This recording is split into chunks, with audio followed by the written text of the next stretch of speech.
जय गुरुदेव। और दोस्तों, मेरे चैनल सिद्ध सावर मंत्र में आपका एक बार फिर से हार्दिक स्वागत है। और देखिए, आज मैं आपके सामने जिस साधना के विषय में बताऊंगा वो साधना कलावती अप्सरा साधना है।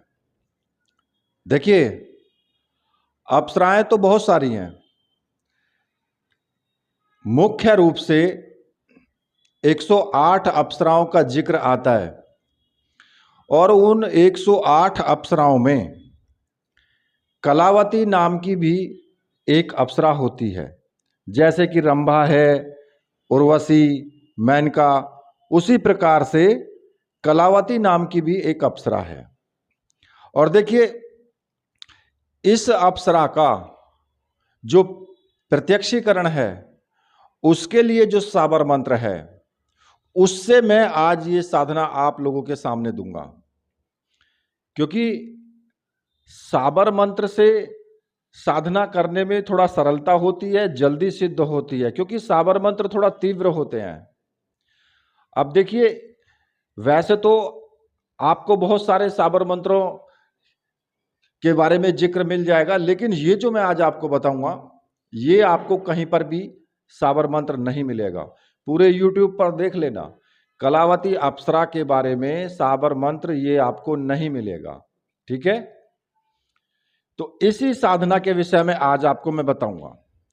क्योंकि कलावती जो अप्सरा है वो एक तो सौंदर्य की प्रतीक है, कला, संगीत और जीवन में एक नवीनता लाने के लिए ये बहुत ही ज्यादा सौम्य और प्रभावशाली शक्ति मानी जाती है।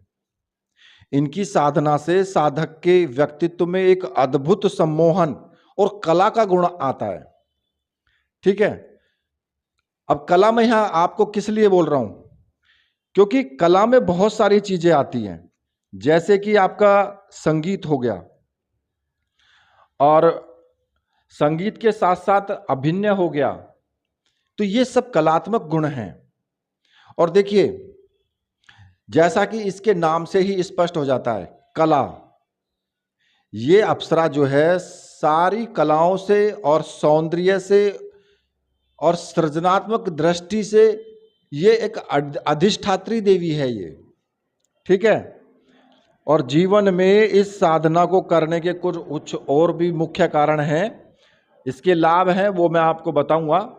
ठीक है, लेकिन एक महत्वपूर्ण जानकारी आपको दे देता हूं कि देखिए, सिद्ध साबर मंत्र के नाम से मैंने प्ले स्टोर पर अपना ऐप अपलोड किया हुआ है, और ऐप का जो नाम है वो इंग्लिश में लिखा है, सिद्ध साबर मंत्र, हिंदी में नहीं लिखा है। ये आप विशेष ध्यान कर लेना। वहां से उसको डाउनलोड करके, और साधनाएं वहां पर भी दी गई हैं, और समय समय पर वो अपडेट होता रहेगा, कुछ और भी साधनाएं उसमें आती रहेंगी। ठीक है, तो आप वहां से अपडेट जब आए तो फिर उसको अपडेट भी कर लिया करें। वहां से उसको डाउनलोड करके और ऐप को रेटिंग अवश्य दें।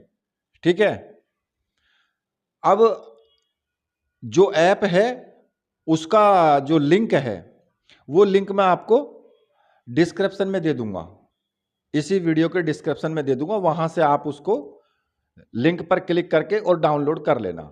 ठीक है, अब बात आती है आगे कि भाई इसके मुख्य लाभ क्या क्या हैं कलावती अप्सरा के। देखिए, कला और कौशल में निपुणता नंबर 1।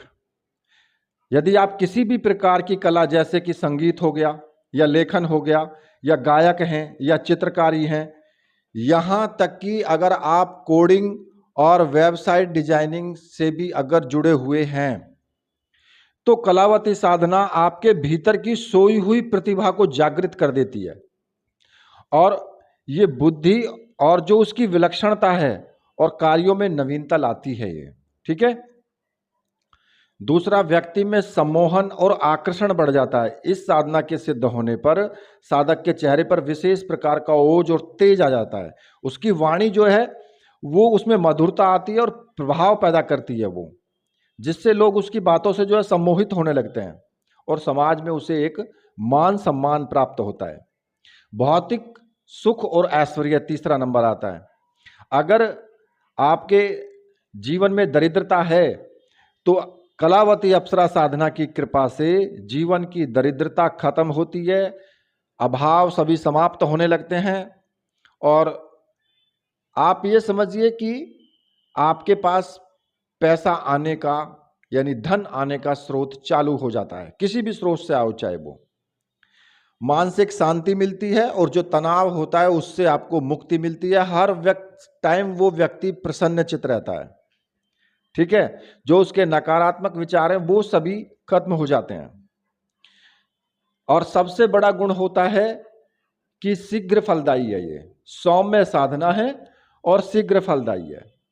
जैसा कि आप जानते हैं कि भाई अघोर या तामसिक साधनाओं की तुलना में अप्सरा साधना जो होती है वो अत्यंत सौम्य साधना होती है और इसमें सात्विकता का ही पालन करना होता है, इसलिए इसे गृहस्थ साधक भी आसानी से कर सकते हैं। ये साधक जो है मतलब डरे नहीं, ये साधक को डराती नहीं है बल्कि उसे आनंद की प्राप्ति करवाती है, ठीक है। तो ये मैंने आपको बताया कि भाई इस साधना के करने से आपको क्या क्या लाभ होते हैं। वैसे तो देखिए अप्सरा साधनाएं मैंने बहुत सारी बताई हैं और ये भी एक अप्सरा ही है जो कलावती अप्सरा है। सभी में ज्यादातर यही चीजें आपको देखने को मिलेंगी जो आपको लाभ होते हैं और कुल मिलाकर के आपको ये साधना करनी चाहिए। और वैसे भी मैं इसको साबर मंत्र से आपको दे रहा हूं तो ये और भी अच्छी बात है आपके लिए, ठीक है। अब मैं आपको बताता हूं कि इस साधना में आपको मुख्य रूप से जो सामग्री की आवश्यकता होगी, इसमें एक तो अप्सरा यंत्र, ठीक है, अप्सरा माला, एक रक्षा माला और एक सम्मोहन गुटिका। ये चार चीजें आपको इस सामग्री, इस साधना को करने के लिए ये चार चीजों की आपको आवश्यकता होगी और ये चारों चीजें मंत्र सिद्ध और प्राण प्रतिष्ठा युक्त होनी चाहिए। और देखिए अगर आपको ऐसी सामग्री की आवश्यकता है, आप साधना करना चाहते हैं, तो फिर वीडियो में मैंने अपना व्हाट्सएप नंबर दिया हुआ है, वहां से आप मुझे व्हाट्सएप करके और ये सामग्री आप प्राप्त कर सकते हैं।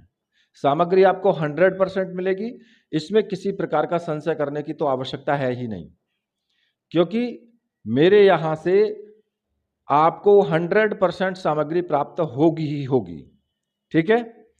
जब ये आप चारों सामग्री आपको प्राप्त हो जाएं, तब आपको इस साधना की तैयारी कैसे करनी है वो मैं आपको बता देता हूं। देखिए इस साधना को करने के लिए आपको एकांत रूम की आवश्यकता है, एकांत कक्ष होना चाहिए, साधना करते टाइम वहां कोई जाए ना, ठीक है, और साफ सुथरा होना चाहिए बिल्कुल एकदम। अब कई लोग क्या होता कि भाई उनके पास में एकांत रूम नहीं है तो वो अपने पूजा घर में भी कर सकते हैं, लेकिन जब आप रात्रि में पूजा करेंगे, साधना करेंगे, तो उस वक्त वहां पे कोई प्रवेश ना करे, ये थोड़ा सा ध्यान रखें बस, ठीक है। साधना आपको रात्रि को 10 बजे के बाद ही करनी है और ये साधना किसी भी शुक्रवार से कर सकते हो, किसी भी पूर्णिमा से कर सकते हो, या गुरु पुष्य जो नक्षत्र होता है उस दिन से भी आप इसको शुरू कर सकते हो। मुख्य रूप से ये साधना 21 दिन आपको करनी है, ठीक है। स्थान मैंने बता ही दिया कि एकांत कक्ष हो, इत्र और जो पुष्प हैं उनसे उस कमरे को महका देना है आपको, मतलब कि कहीं इत्र छिड़क दें, उसमें पुष्प रख दें, ऐसा मतलब कि कमरा आपका महकता हुआ होना चाहिए।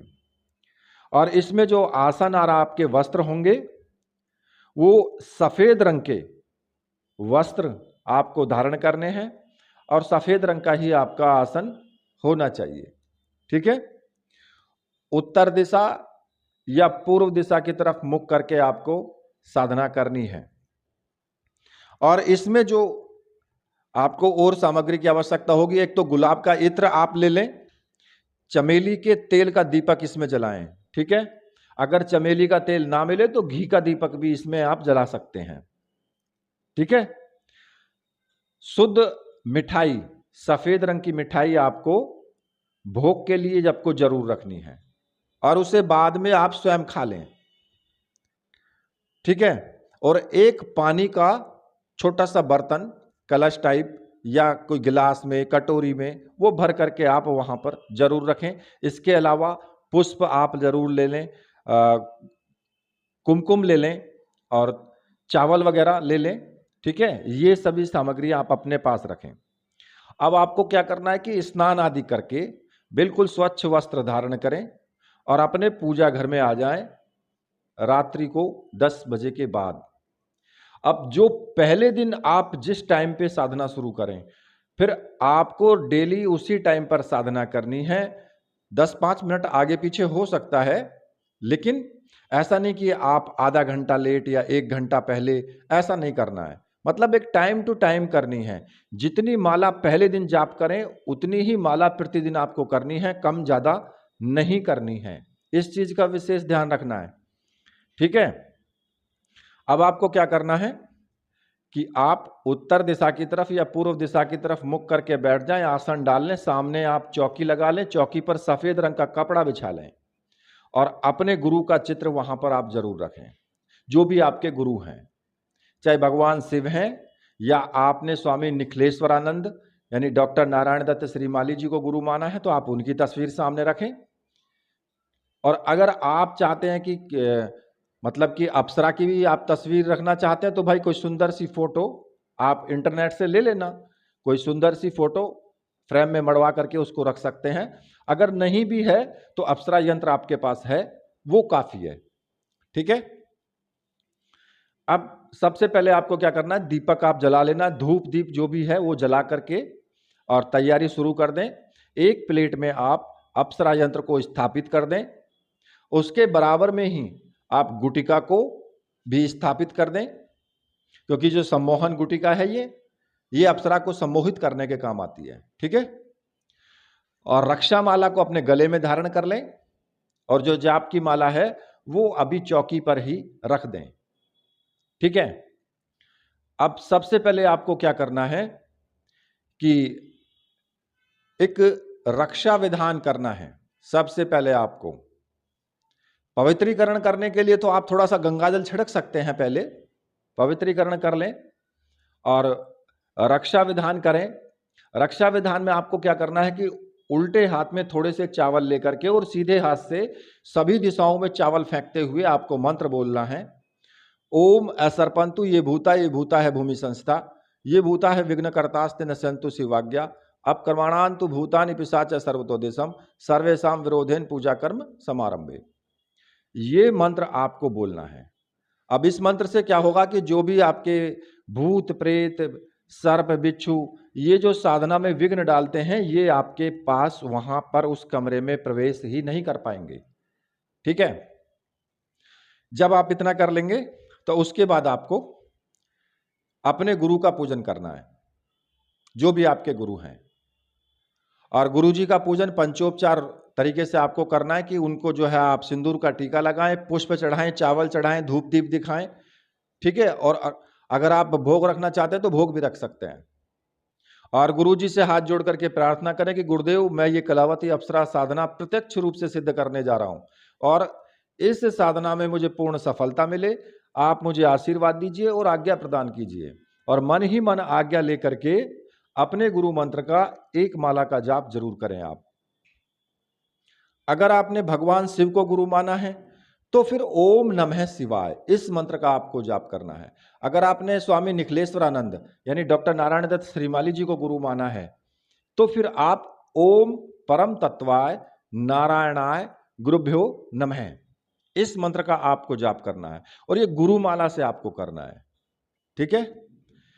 जब आप गुरु मंत्र का जाप कर लेंगे, उसके बाद आपको, मैंने आपको पहले भी कई बार बताया है कि जब भी आप किसी साबर मंत्र की साधना करते हैं तो उससे पहले आपको 21 बार सर्वार्थ साधक साबर मंत्र का जाप जरूर करना होता है। उसके करने से क्या होता है कि आपको साधनाओं में सफलता मिलती है साबर मंत्रों की। अब आपको हाथ जोड़ करके 21 बार आपको केवल इस मंत्र को जपना है। मंत्र इस प्रकार से है, गुरु सठ गुरु सठ, गुरु है वीर, गुरु साहब सुमरो बड़ी भात, सिंगी टोरो वन कहो मन नाव करतार, सकल गुरुन का हर बजे घट्टा पकड़ उठ जाग, चेत संभार श्री परमहंस। इसका केवल 21 बार जाप करना है। ठीक है, जब आप 21 बार जाप कर लेंगे तो आपको उसके बाद मन ही मन बटुक भैरव उनका आपको ध्यान करना है।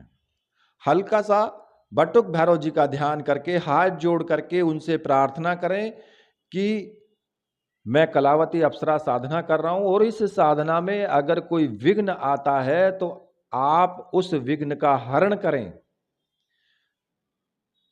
मेरी साधना में किसी प्रकार का भी कोई विघ्न मुझे विचलित ना कर पाए। आपसे मेरी प्रार्थना है, आप मेरी सहायता करें और अप्सरा को प्रत्यक्ष करने में भी आप मेरी सहायता करें। ऐसा उनसे प्रार्थना करें और उनको मन ही मन पुष्प भी चढ़ा दें, उनको टीका भी लगा दें। मतलब कि मन में सोच करके ध्यान लगा करके आप उनको उनका ये पूजन कर सकते हैं। और उसके बाद फिर आपको एक माला बटुक भैरव मंत्र का जाप करना है। अब बटुक भैरव का मंत्र कौन सा है मैं आपको बता रहा हूं। ओम रीम बटुकाय आपदुद्धारणाय कुरकुरु बटुकाय रीम ओम। इस मंत्र का 108 बार आपको जाप करना है। और जब आप ये पूजन कर लेंगे उसके बाद जो अप्सरा यंत्र है आपको उसका और गुटिका का दोनों का आपको पूजन करना है। यानी अप्सरा मंत्र के अब जो अप्सरा यंत्र है, यंत्र के ऊपर सिंदूर से टीका लगाना है, पुष्प चढ़ाने हैं, चावल चढ़ाने हैं, धूप दीप दिखाना है। उसी प्रकार से गुटिका का भी आपको पूजन करना है। ठीक है, और पूजन करने के बाद फिर आपको जो है मंत्र जाप करना है। जो आपकी अप्सरा माला है उस माला से आपको मंत्र जाप शुरू कर देना है। अब देखिए, जो आप पूजन करेंगे यंत्र का पूजन बड़ी श्रद्धा के साथ करना है। ऐसा नहीं है कि भाई यंत्र हिल जाएगा तो आपकी साधना निष्फल हो जाएगी, ऐसा कुछ नहीं है। आप टीका लगाएं अच्छे से और जो भी पुष्प वगैरह जो भी कुछ है वो इत्र चढ़ाएं यंत्र के ऊपर। मतलब कि थोड़ा सा फोहा इत्र में डुबो करके और वहां पर उसको चढ़ा दें। ठीक है, अब इसके बाद में आपको जो मंत्र है मेन मंत्र, आपको उसका जाप शुरू कर देना है। अब जो मंत्र है, मंत्र मैं आपको बता रहा हूं। मंत्र इस प्रकार से है। ओम नमो आदेश गुरु को, वन की कला उपवन की कला, इंद्र की सभा में चमके कला, 16 श्रृंगार कर आवे कलावती अप्सरा, मेरे सामने प्रत्यक्ष खड़ी होवे, मन वांछित फल देवे, जो न आवे तो राजा इंद्र की दुहाई, कामरू कामाख्या की आन, फुरो मंत्र ईश्वरो वाचा। इस मंत्र का आपको जाप करना है। ठीक है, अब इस मंत्र का आपको प्रतिदिन 5 माला तो कम से कम करना है। 5 माला का जाप तो होना ही चाहिए। और मैं तो ये कहूंगा कि 11 माला कर लो तो ज्यादा अच्छा है। अब 11 माला में आपको कितना टाइम लगेगा? जब मंत्र कंठस्थ हो जाता है ना, अब जब आप तेजी के साथ बोलना शुरू कर देते हो, पहले इस मंत्र को याद कर लो। जब आप मंत्र आपकी जबान पर रट जाएगा तो फिर आपको ज्यादा टाइम नहीं लगता है बोलने में एक मंत्र को। जब तक मंत्र याद नहीं होगा तब तक तो फिर भाई आपको जो है मंत्र बोलने में टाइम लगेगा, तो माला पूरी करने में भी आपको बहुत टाइम लगेगा। इस चीज का ध्यान जरूर रखना। ठीक है, तो कम से कम 5 माला तो करना ही करना, और इससे ज्यादा कर सकते हो तो 11 माला करना। ठीक है, और ये कार्य आपको प्रतिदिन इसी हिसाब से करना है। ऐसा नहीं है कि आप पहले दिन पूजन करें या पहले दूसरे दिन ना करें। मतलब पूजन भी, गुरु मंत्र भी, भैरव मंत्र भी, और ये सब जो मैंने आपको शुरू से बताया है, ये आपको प्रतिदिन करना है। अब देखिए इसमें क्या होगा कि इसमें अनुभव आपको हो सकते हैं, अंतिम दिनों में भी अनुभव हो सकते हैं कि घुंघरुओं की आवाज आना या दिव्य सुगंध का आना, प्रकाश के रूप में भी आपको अनुभव हो सकते हैं। ठीक है, लेकिन एक चीज का ध्यान रखें कि यह साधना 21 दिन की है। 21वें दिन आपके पास पुष्प तो रहेंगे ही, भाई पुष्प तो आपको डेली चढ़ाना ही चढ़ाना है। और मान लिया कि अप्सरा 21वें दिन अगर आपके सामने प्रकट होती है, तो जैसे ही वो प्रकट हो तो डरने की आवश्यकता नहीं है। अप्सरा साधना में अगर आप डर जाएंगे तो फिर अप्सरा नहीं आएगी, अगर आ भी गई तो आकर के चली जाएगी। तो इसमें आपका अंदर डर नहीं होना चाहिए। बिना डरे हुए उनको जो है गुलाब के पुष्पों की जो माला होती है वो अर्पित करें, या फिर माला नहीं है पुष्प है तो पुष्प ही अर्पित कर दें उनको। ठीक है, और अर्पित करने के बाद उनसे मित्र के रूप में या प्रेमिका के रूप में आप उनसे सदा सहायता करने का वचन ले लें। अगर वो आपको वचन दे देती है तो फिर आपकी साधना पूर्ण हो जाती है। फिर आप जब भी उनको पुकारेंगे वो आएंगी और आपकी जो भी समस्या होगी उस समस्या का समाधान वो कर देंगी। लेकिन इसमें इसके अंदर एक महत्वपूर्ण जानकारियां और भी हैं जो मैं बता रहा हूं, कुछ नियम है। 21 दिन तक पूर्ण रूप से आपको शारीरिक और मानसिक रूप से ब्रह्मचर्य का पालन आपको जरूर करना है। ठीक है, गोपनीयता रखनी है। इस साधना के अनुभव के बारे में किसी को भी आपको नहीं बताना है। और ये जो साबर साधना का एक स्वर्ण नियम होता है कि गोपनीयता जरूर रखें। सात्विक आपको भोजन करना है, जमीन पर सोना है, ये चीज आप ध्यान रखें। सात्विक विचार होना चाहिए, सात्विक भोजन करना है और भय का आपको त्याग कर देना है। साधना में जो अप्सरा साधना आप करते हैं उसमें किसी प्रकार का डर जो है वो आपकी साधना को खंडित कर देता है। फिर आपको अगर मान लिया कि आपको कोई अनुभव होना शुरू हुआ और आप डर गए तो अनुभव फिर होना बंद हो जाते हैं। ठीक है, मन में जो पूर्ण विश्वास रखें और सौम्यता जो है वो बनाए आपको रखनी है। यम नियम के जो सिद्धांत हैं उनका आपको पालन करना है जरूर। ठीक है, अब मैं आपको बताऊं अनुभव आपको कैसे भी हो सकते हैं। ये जरूरी नहीं है कि मैंने जो आपको बताए हैं सिर्फ वही अनुभव हो, उसके अलावा भी अनुभव हो सकते हैं। ऐसा भी हो सकता है कि कोई सांसारिक लड़की आपकी तरफ आकर्षित हो जाए, अप्सरा उसको आपके लिए आकर्षित कर दे जिससे कि आपकी साधना खंडित हो जाए। तो इन चीजों का आपको विशेष ध्यान रखना है। और एक चीज और मैं आपको बता देता हूं कि देखिए मैंने अप्सरा साधना के विषय में बहुत सारी वीडियोज डाली हैं। जो अनुभव हैं उन अनुभवों में से भी कोई अनुभव हो सकता है जो मैंने पिछली वीडियोज में आपको बताए हैं। अगर आपने वीडियो नहीं देखी हैं तो आप चैनल पर अप्सरा साधना से संबंधित जो वीडियोज हैं उनको आप देखें। उनमें जो मैंने बताया है आप उन वीडियोज को पूरा सुने तो आपको जानकारी प्राप्त हो जाएगी। मैंने खुद भी अपने अनुभवों की वीडियो डाली हुई हैं। अब देखिए आप अगर नॉर्मल पहली वीडियो मैंने आज मतलब कि मैंने वीडियो डाल दी है, आप इसी वीडियो को देख करके और बिल्कुल बंद कर दें तो आपको जानकारी पूरी नहीं मिल पाती, क्योंकि एक वीडियो में नहीं होती है जानकारी पूरी। जो दूसरी वीडियोज हैं आप उनको भी देखें, उसके देखने से आपको पता लग जाएगा कि भाई अप्सरा साधना में क्या क्या आपको अनुभव हो सकते हैं। ये फायदा होता है। और जिन्होंने बहुत लंबे टाइम से मेरी सारी वीडियोस देख रखी हैं उनको तो पूछने की आवश्यकता ही नहीं पड़ती है मुझसे, ना उनको किसी और दूसरी चीजों को जानकारी लेने की आवश्यकता है। उनको पता है कि ऐसा बताया है पहले तो ऐसा भी हो सकता है। ठीक है, तो इस चीज का विशेष ध्यान रखें।